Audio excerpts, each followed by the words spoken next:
అక్బర్ ఒకప్పటి ముఘల్ చక్రవర్తి.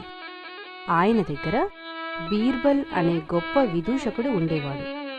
రోజు సాయంత్రం పూట అక్బర్, బీర్బల్ కలిసి తన ఉద్యానవనానికి వెళ్ళేవారు. అలా ఒకరోజు సాయంత్రం అక్బర్, బీర్బల్ ఉద్యానవనానికి వెళ్ళినప్పుడు, బీర్బల్ ప్రభు, ఈ శీతాకాలపు సాయంత్రం చాలా ఉల్లాసంగా ఉంది కదూ. అవును ప్రభు. ఈ వాతావరణాన్ని చూస్తుంటే మీకేమనిపిస్తోంది? ఏముంది ప్రభు, మనసుకెందుకో ఆనందంగా ఉల్లాసంగా ఉంది. ఎందుకో ఏముంది బీర్బల్, వాతావరణమే అలాంటిది.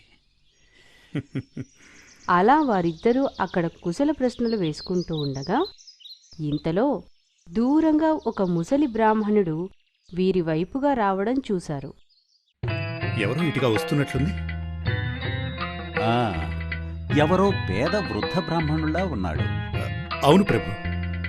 పాదుషా వారికి ప్రణామములు. బ్రాహ్మణోత్తమ, మీకేం కావాలి? మహారాజా, నన్ను కరుణించండి. నేను పూటకి కూడా గతిలేని పేదవాణ్ణి. నా ఒక్కగానొక్క కూతురి వివాహం చేయదలిచాను. అందుకు 1000 బంగారు నాణ్యాలు ఖర్చు అవుతుంది. వాటిని సంపాదించే ప్రయత్నంలో భాగంగా తమ వద్దకు వచ్చాను. బ్రాహ్మణోత్తమ, పూటకి గతిలేని పేదవారంటున్నారు, పైగా వృద్ధులు.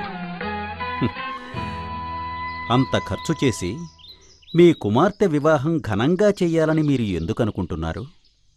మహారాజా, నా జీవితం పేదరికంలోనే మగ్గిపోయింది. కనీసం నా కుమార్తె జీవితం అయినా మెట్టినింట్లో సుఖంగా సాగాలన్నదే నా కోరిక.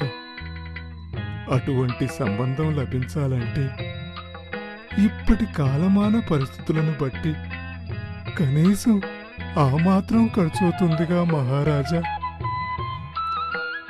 మీరు చెప్పినది సబబుగానే ఉన్నది. కానీ ఈ వృద్ధాప్యంలో మీరేం చేయగలరు?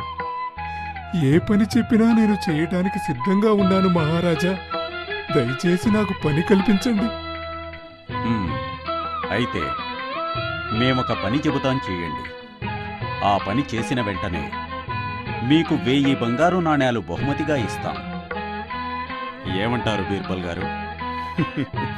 ఇక నేనేమంటాను మహారాజా, మీరు తలుచుకుంటే సాధ్యం కానిదేముంది. బ్రాహ్మణోత్తమ, మీరేమంటారు? అయితే ఏం చేయాలో చెప్పండి మహారాజా. అయితే ఆ కొలనులో మొలలోతు నీటిలో రేపు ఉదయం సూర్యోదయం వరకు నిలుచోవాలి. అలాగే మహారాజా. మహారాజు గారు, ఈ వృద్ధ బ్రాహ్మణుడికి పని కల్పించారా లేక అతన్ని శిక్షించారా? ఏమీ బోధపడటం లేదు. దీని పర్యవసానం ఏమిటో? ఎవరెక్కడ? మహారాజా. వీరిని కొలను వద్దకు తీసుకువెళ్ళండి. చిత్తం మహారాజా. భటులు వచ్చి ఆ బ్రాహ్మణుడిని కొలను వద్దకు తీసుకుని వెళ్లారు. ఆ వృద్ధ బ్రాహ్మణుడు రాత్రంతా అక్కడే అలాగే నీటిలో ఉండిపోయాడు.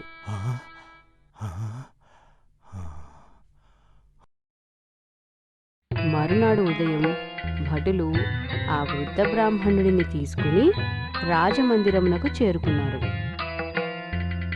అప్పటికే అక్కడికి బీర్బల్ కూడా చేరుకున్నాడు. ఆ బ్రాహ్మణుడు మహారాజుతో ఇలా చెప్పడం ప్రారంభించాడు. మహారాజా, మీరు చెప్పినట్లే కొలనులో ఉదయం వరకు నిలుచున్నాను. నా 1000 బంగారు నాణ్యాలు ఇప్పిస్తే సంతోషిస్తాను. ఇంత వృద్ధుడవు, చలిలో రాత్రంతా ఎలా గడిపావు? ఏముంది మహారాజా, 200 గజాల దూరంలో ఉన్న మీ రాజభవనపు దీపాలను చూస్తూ వేడిగా ఉన్నట్టు ఊహించుకొని అలాగే నా కూతురు పెళ్లిని గుర్తు చేసుకుంటూ రాత్రంతా కొలనులో ఆనందంగా గడిపాను మహారాజా. అయితే మీరు మా రాజభవనపు దీపాల నుండి వెలువడే వేడితో ఆ కొలనులో ఎటువంటి చలి లేకుండా గడిపారన్నమాట. విన్నారా బీర్బల్? ఆ, ఆ, అలా అయితే మీకు ఏ విధమైన బహుమతి ఇవ్వబడదు. ఇక మీరు వెళ్ళవచ్చు. మహారాజా, మ్మ్. దేవుడా, ఇప్పుడు నేను నా కూతురికి పెళ్ళి ఎలా చేయను? అంటూ ఆ వృద్ధ బ్రాహ్మణుడు అక్కడి నుంచి వెళ్ళిపోయాడు. బీర్బల్కు మహారాజుగారు చేసిన పని ఎంతమాత్రం నచ్చలేదు. అలా కొన్ని రోజులు గడిచిపోయాయి. ఒకరోజు రాజమందిరంనకు బీర్బల్ విచ్చేశాడు. ప్రభు, బీర్బల్ గారు మీ దర్శనం కోసం వచ్చారు. మ్మ్. రమ్మను. చిత్తం ప్రభు. ప్రణామాలు మహారాజా. మ్మ్. బీర్బల్ గారు ఎలా ఉన్నారు? మీ దయ. ఆ, మహారాజా, మ్మ్. నేనొక కొత్త రకం వంటను మీకు రుచి చూపించదలిచాను. మ్మ్? కొత్త రకం వంట. ఆ, అవును ప్రభు. కనుక మీరు రేపు మా ఇంటికి విందుకు రావాలి. అలాగే బీర్బల్, తప్పక వస్తాం. ధన్యుని మహారాజా, ధన్యుణ్ణి. అని బీర్బల్ అక్బర్ను విందుకు పిలిచి అక్కడి నుంచి వెళ్ళిపోయాడు. ప్రత్యేక వంటకం ఏమిటి, ఎలాగైనా రేపు వెళ్ళాలి అనుకుంటూ అక్బర్ మరుదినం ఆతృతతో బీర్బల్ ఇంటికి చేరుకున్నారు. తీరా అక్కడికి వెళ్ళేసరికి బీర్బల్ అక్కడ కనిపించలేదు. బీర్బల్ ఎక్కడా? మహారాజా, బీర్బల్ గారు మీ గురించి వంటను సిద్ధం చేస్తున్నారు. ఆ, బీర్బల్, మీరు నా కోసం తయారు చేస్తున్న ప్రత్యేకమైన వంటకం ఎక్కడా? ఆ, క్షమించండి మహారాజా, మీరు ఇంకొంచెం సేపు వేచి ఉండవలసి ఉంటుంది. ఆ, ఇంకొంచెం సేపా? అవును మహారాజా, నేను బియ్యం, పప్పులు, చింతపండు, ఉల్లిపాయలు తెచ్చి అదిగో ఆ కుండలో వేశాను. ఆ కుండలో వేశారా? అవును మహారాజా, మీరే చూడండి, చాలా పెద్ద మంట పెట్టి వండుతున్నాను. కానీ వంటకం పూర్తి కావడానికి ఎందుకింత సమయం పడుతోందో నాకు తెలియడం లేదు. బీర్బల్, ఆ కుండకి నిప్పుకి మధ్య 10 అడుగుల దూరం ఉన్నప్పుడు మంట కుండను ఎలా చేరగలదు? క్షమించండి మహారాజా, ఆ వేడి కుండకు తాకుతుందని అనుకుంటున్నాను. బీర్బల్, చాలా తెలివి తక్కువగా మాట్లాడుతున్నావు. క్షమించండి మహారాజా, చల్లని కొలనులో గల ఆ పేద బ్రాహ్మణుడు 200 గజాల దూరంలో ఉన్న రాజభవనపు దీపాల వేడిని గ్రహించగలిగినప్పుడు 10 అడుగులు మాత్రమే దూరంలోనున్న ఈ కుండ వేడిని ఎందుకు గ్రహించదు మహారాజా? అని బీర్బల్ చెప్పడంతో అక్బర్కు బీర్బల్ తన తప్పు తెలియచెప్పడానికే ఇదంతా చేశాడు అని అనుకుని బీర్బల్తో, బీర్బల్, నీవు నా తప్పును తెలియజేశావు. నేను ఆ పేద వృద్ధ బ్రాహ్మణుణ్ణి అవమానపరిచాను. ఇందుకు నేను మిక్కిలి బాధపడుతున్నాను. వెంటనే ఆ పేద బ్రాహ్మణునికి 2000 బంగారు నాణేలు ఇస్తాను. రేపు ఆ బ్రాహ్మణుణ్ణి నా వద్దకు తీసుకురా. నన్ను మన్నించు బీర్బల్. ఆ, మహారాజా, అంత మాట అనకండి.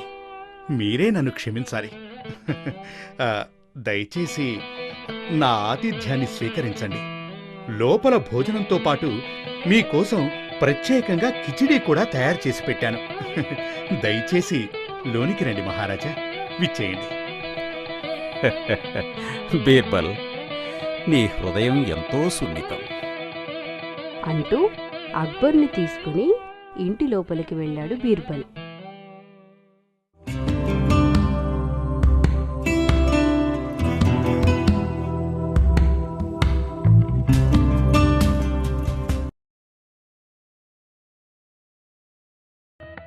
ఒకరోజు అక్బర్ తన సభలో ఉండగా భటులు వచ్చి ఒక పరదేశీయుడు వచ్చిన విషయం బాదుషా వారికి తెలియజేశారు.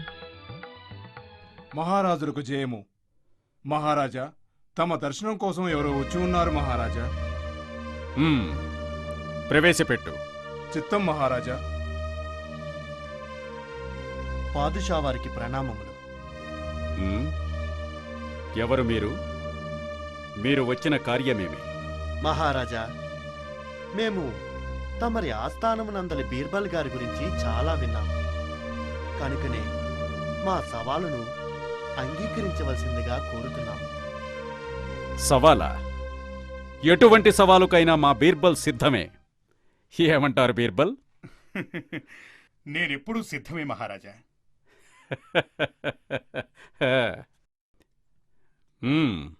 ఇంకెందుకు ఆలస్యం? కానివ్వండి. చెప్పండి మహాశయ, ఏమిటి మీ సవాలు? ఈ డబ్బాలో ఇసుక పంచదార కలిపిన మిశ్రమం ఉంది. బీర్బల్ గారు, వీటిని వేరుపరచాలి, కానీ కరిగించకూడదు. అదే నేను మీకు విసురుతున్న సవాలు. వేరుపరచాలి కానీ కరిగించకూడదు. బావుంది. ఏది ఆ డబ్బా నాకివ్వండి. మహాశయ, కాస్త నా వెంటొస్తారా? అలాగే బీర్బల్ గారు. రండి. మహారాజా, మీరు కూడా.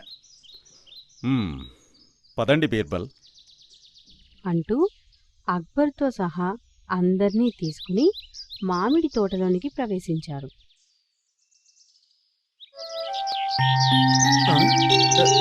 ఇదేమిటి బీర్బల్ గారు, ఇలా నేలపాలు చేస్తున్నారు? ఇందులోని ఆంతర్యం ఏమిటి? మహాశయ, ఇందులోని ఆంతర్యాన్ని నేను మీకు రేపు వివరిస్తాను. రేపు వివరిస్తారా? చూద్దాం. మరునాడు ఉదయం మరలా అందరూ కలిసి మామిడి తోటలోనికి వచ్చారు. ఆ? ఇదేమిటి?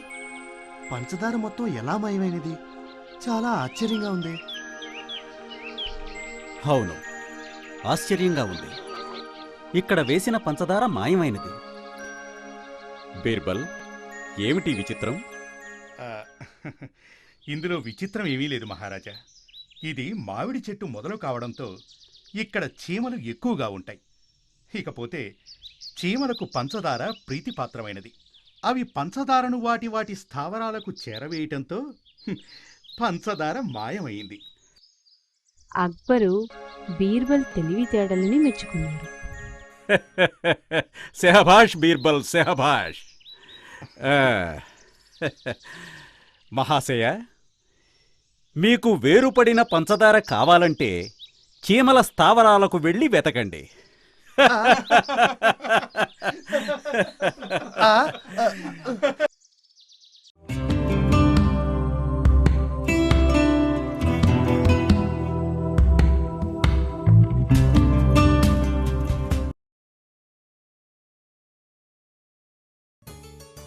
అక్బర్ మహారాజుకి ఒకరోజు ఒక వింత సమస్య వచ్చింది.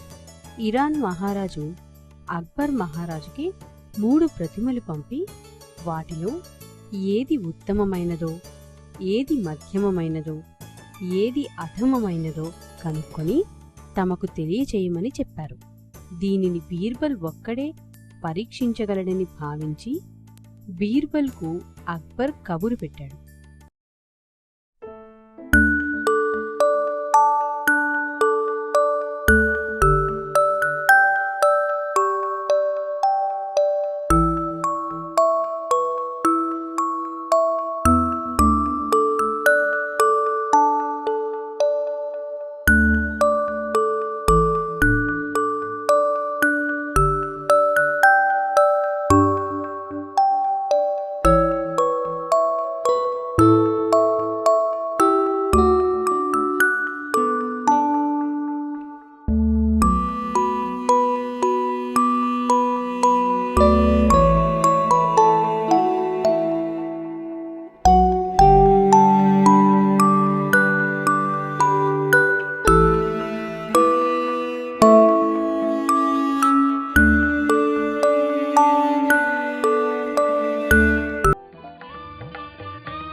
బీర్బల్, ఆ ప్రతిమలలో ఏది ఉత్తమమైనదో, ఏది మధ్యమమైనదో, ఏది అధమమైనదో గుర్తించగలిగారా?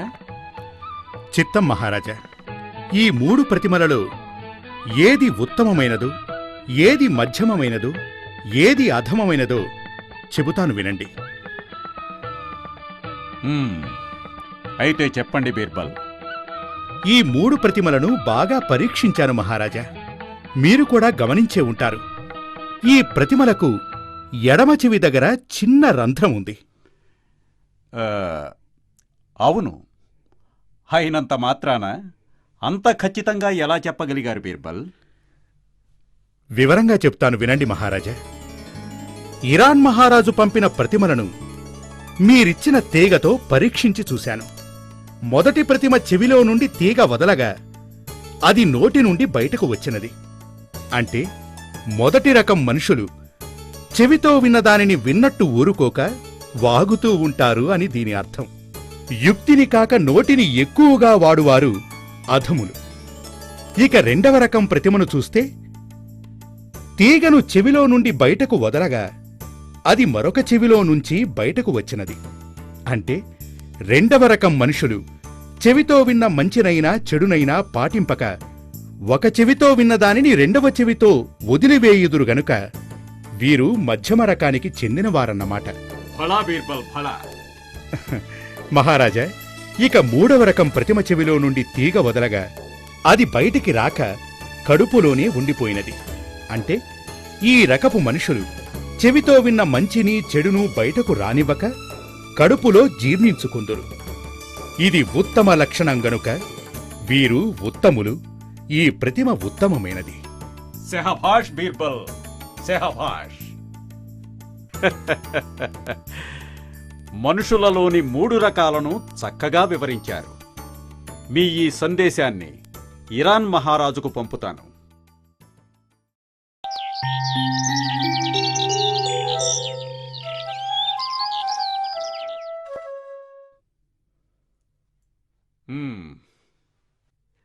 మహారాజా, వారి నుంచి ప్రతిస్పందన లభించినదా?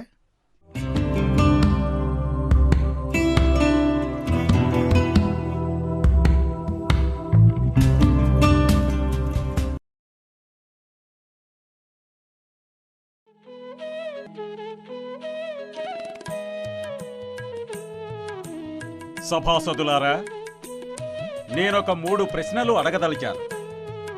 వాటికి సాక్ష్యాలతో సహా సరైన సమాధానం చెప్పిన వారికి తగిన బహుమానం ఇవ్వడం జరుగుతుంది.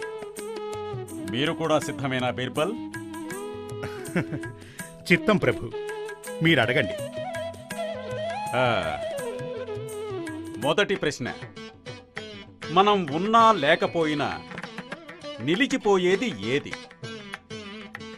రెండవ ప్రశ్న, నేడు మనకి లేకున్నా మన వెంట వచ్చునది ఏది? ఇక మూడవ ప్రశ్న, నేడు మనతో ఉండి రేపటికి మాయమవునది ఏది?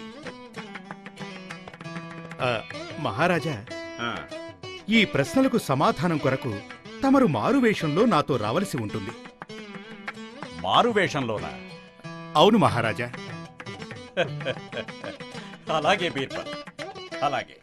ధన్యుణ్ణి మహారాజా, ధన్యుణ్ణి అని చెప్పి ఆ మరుదినం బీర్బల్ అక్బరుతో కలిసి మారువేషంలో రాజవీధుల్లోకి ప్రవేశించారు.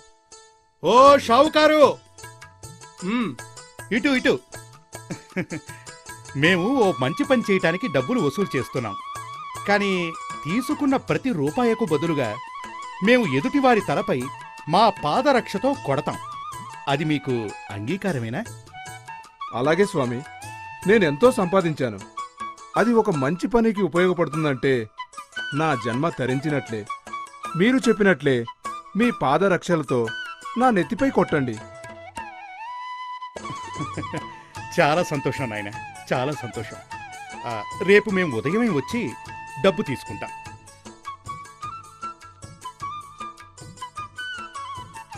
చూశారా మహారాజా, ఈ షావుకారు తను బాధపడిన తన వలన నలుగురికి సాయం అందాలని ఆశిస్తున్నాడు. నిజమే బీర్బల్. రేపితను ఉన్నా లేకపోయినా ఇతను ఇతరులకు చేసిన సాయం కీర్తి రూపంలో నిలిచిపోతుంది. మీరడిగిన మొదటి ప్రశ్నకు సమాధానం దయాగుణం. చాలా చక్కగా చెప్పారు బీర్బల్. మరి నా రెండవ ప్రశ్నకు సమాధానం? ఆ దొరుకుతుంది మహారాజా. రండి, నా వెంట రండి. అలాగే మహారాజా, ఒక్క క్షణం. ఇదిగో భిక్షగాడా, ఏమయోయ్ నిన్నే. ఏంటి బాబు? ఇలా రావయ్యా. ఆ, నీ దగ్గర నీవు తినగలిగిన దానికంటే ఎక్కువ అన్నం ఉన్నట్టుంది. మేము ఆకలితో ఉన్నాం, మాకు కూడా కాస్త పంచగలవా? ఏటి బాబు, నేను అడుక్కొని తెచ్చింది మీకెట్టాలా? నాకెక్కువైతే పారేస్తాను, మీకెందుకు పెడతాను? ముందెక్క నుంచి వెళ్ళండి, వెళ్ళి మీ చావేదో మీరే సావండి. ఆ, అలాగేనయ్యా, వెళతాం వెళతాం. ఆ. చూశారా మహారాజా, ఈ భిక్షకుడు తనకు ఎక్కువైన దానిని కూడా ఇతరులకు పంచుటకు లోభిగుణం చూపించుతున్నాడు. కనుక ఇతనికి ఈ క్షణం బాగా జరుగుతుంది, కాని రేపటి రోజు చాలా విషమమవుతుంది. ఇతని లోభిగుణం ఇతను చనిపోయిన తరువాత కీర్తింపబడదు. మీరడిగిన రెండవ ప్రశ్నకు సమాధానం దానగుణం.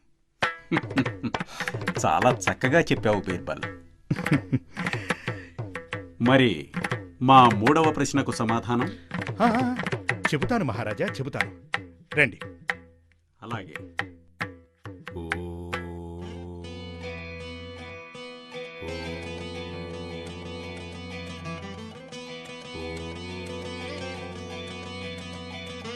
మహానుభావ,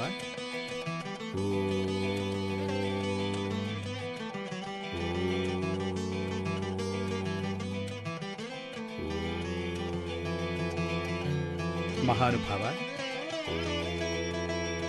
మహానుభావ, ఓ మహానుభావ, మీ ధ్యానం కొంచెం ఆపి ఇదిగో మా మర్యాదను స్వీకరించండి. ఈ బహుమతులు అందుకోండి మహానుభావ, అందుకోండి. నేను బహుమానాలు మర్యాదలు స్వీకరించను నాయన. నాకు ఆ పరమాత్మ స్మరణే సర్వస్వం. మీరు బయలుదేరవచ్చు. స్వామి, అది ఇక మీరు బయలుదేరవచ్చు.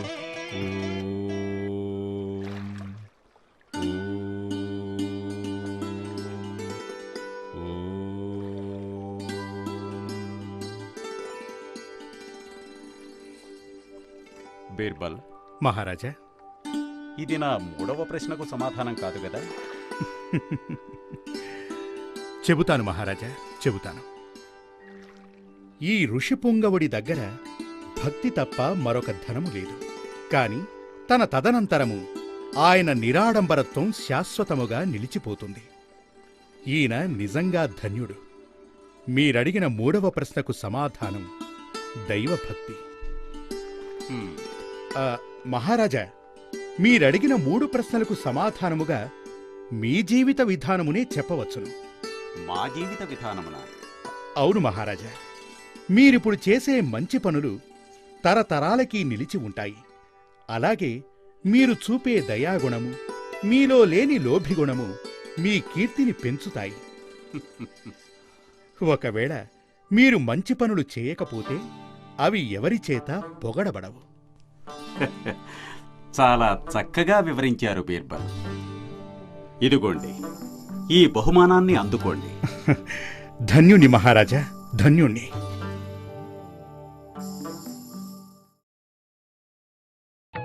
అక్బర్ తన సభలో ఉండగా భటులు వచ్చి ఒక పరదేశీయుడు వచ్చిన విషయం బాదుషా వారికి తెలియజేశాడు. మహారాజులకు జయము. మహారాజా, తమ దర్శనం కోసం ఎవరో వచ్చి ఉన్నారు మహారాజా.